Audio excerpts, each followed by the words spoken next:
Okay,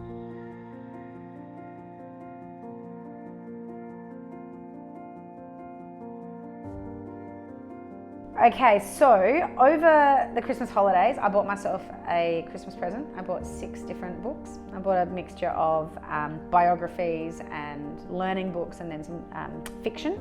And the book that I'm reading at the moment is called Outlive, The Science and Art of Longevity by Dr. Peter Attia. I think that's how you say his surname. Yeah, it's a really interesting one. It's really focuses on longevity and how to age well, and it really delves into lots of different chapters. And I've actually read the book, I suppose from back to front, middle to, I haven't sort of read it in order, so I've chosen the chapters that I've been really interested in, but I have read the book in full now, and it really takes you through the things that stop you aging well and potentially getting chronic diseases, and the things that you can do to circumvent that and age better as you live longer. So this was really interesting. I really enjoyed this chapter. So it was about exercise, but in particular it spoke about V02 Max. Now, for those of you who are in the fitness industry, you may have done some V02 Max testing, or you may be interested in what V02 Max is. Now, V02 Max is about the velocity of oxygen and how you can work with that in your body under a not 100% level, sort of about a 80-81% level in your body.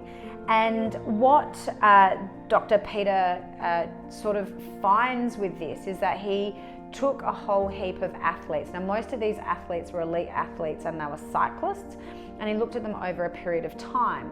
And the athletes that had very, very high performance levels of VO2 max actually aged better. They lived longer and they didn't have a lot of chronic illnesses and diseases.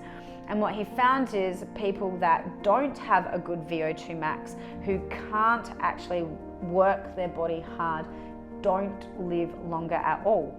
Now, he sort of talks about the types of levels of VO2 max, and there's a lot of information about zone 2 training as well, which is really quite fascinating.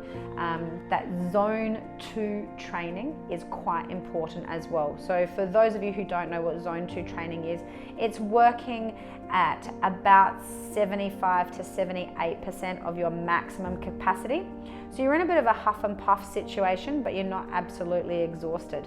And that type of training we know is a great fat burning zone to train in, but this Dr. Peter actually says that this is paramount for longevity. The better you can work in this zone, the better you can recover from this zone, the longer you can live. And it can add up to 5, 10, 15 years to your life.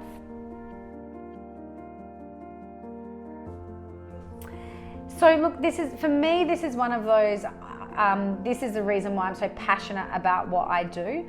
But one of the most important things that he talks about is your lifestyle, your health, what you're eating and your exercise, and that it's absolutely paramount to your health and well-being. So Dr. Peter was a cancer doctor at the beginning, and his whole thing was trying to get people who had cancer to get rid of the cancer and to help them live maybe a little bit longer than what they were expected to live with the cancer that they had.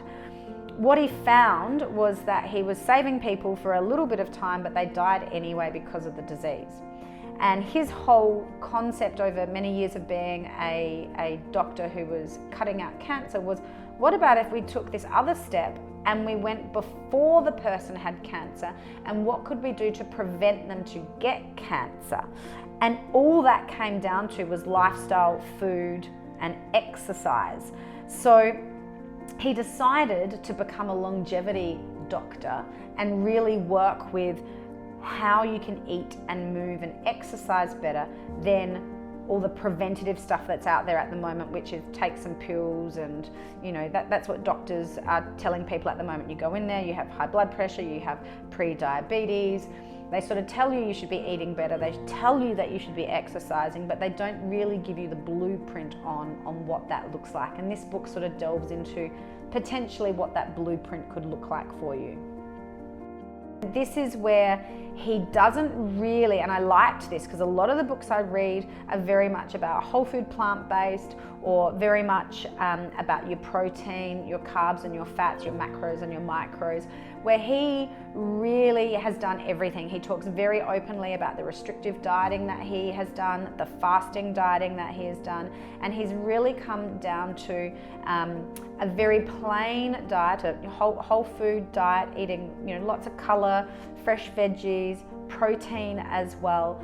But what he really drills down on is calories. So in regards to as you age, and depending on your activity level, you probably don't need as many calories as you think you do. So that's his big thing.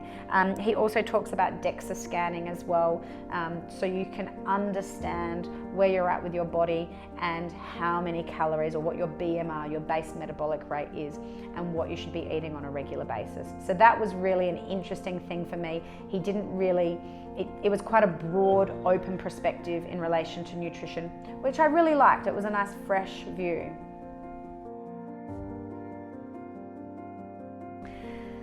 Yeah, I suppose my favorite things that I took away from it was the V02 Max. I really liked that, and it's something that as a gym and with a lot of the clients that we have, we do work on V02 Max and trying to get our fitness age down low, or around our age or lower. So that was something that really aligned with the type of training that I do with my clients. I did like the conversation that he had about nutrition, and the debunking as well about a lot of the fasting, and that long-term fasting doesn't really help, it can actually hinder. So there's a bit of a section in there about when should you fast, how long should you fast, and it probably doesn't work long term. It in fact probably reverses the effects of what it does. So that was a really interesting chapter.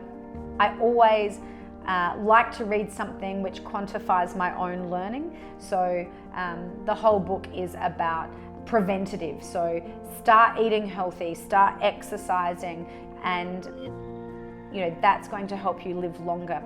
The one thing that I suppose was like that little aha moment, which I've mentioned a few times to my clients recently, is what do you want to look like, or how do you want to move when you're a specific age? So in the book he talks about, when I'm 85, I want to be able to still travel, still hike, maybe not massive mountains, but I still want to hike maybe 3 or 4 kilometers. I want to be able to pick up my grandchild off on the floor who might be 10 kilos. So if I'm going to have to lift a weight of 10 kilos and I want to walk 3 to 4 kilometers, what should I be doing now as a 50-year-old or a 40-year-old? And it's this backtrack. So if you want to be able to pick up 10 kilos when you're 80, when you're 40, you should at least be able to pick up 40 or 50 kilos off the ground, because as you age, that may diminish.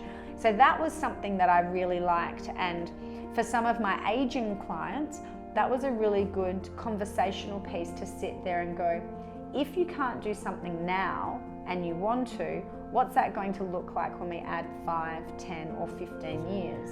So that really opened up some conversations with a few of my clients recently on how to get them to think about movement, not just fitness, but movement, and how we can incorporate that into their training schedule.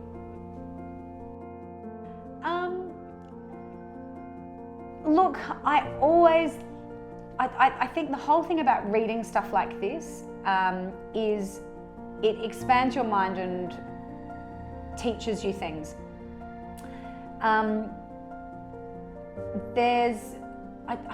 He spoke a lot about strength training, which I haven't actually spoken about in this before. I think I don't think there was anything that I didn't disagree with. In fact, I liked the fact that he had a really open approach to everything. He was very much about balanced diet, balanced exercise, being strength and cardiovascular based training, where sometimes when you're out there online, there are very skewed views on more strength, less cardio. And he's like, yeah, but nah. And that sort of sat with me. That really resonated with me as a trainer and my own personal experience with that. Oh look, I'd definitely give it a 4 to 4.5 out of 5. I actually found it really enjoyable. And the thing that I liked about it, the first thing I went to was I read the introduction and I went straight to the exercise chapter, which was, I don't know, maybe chapter 12.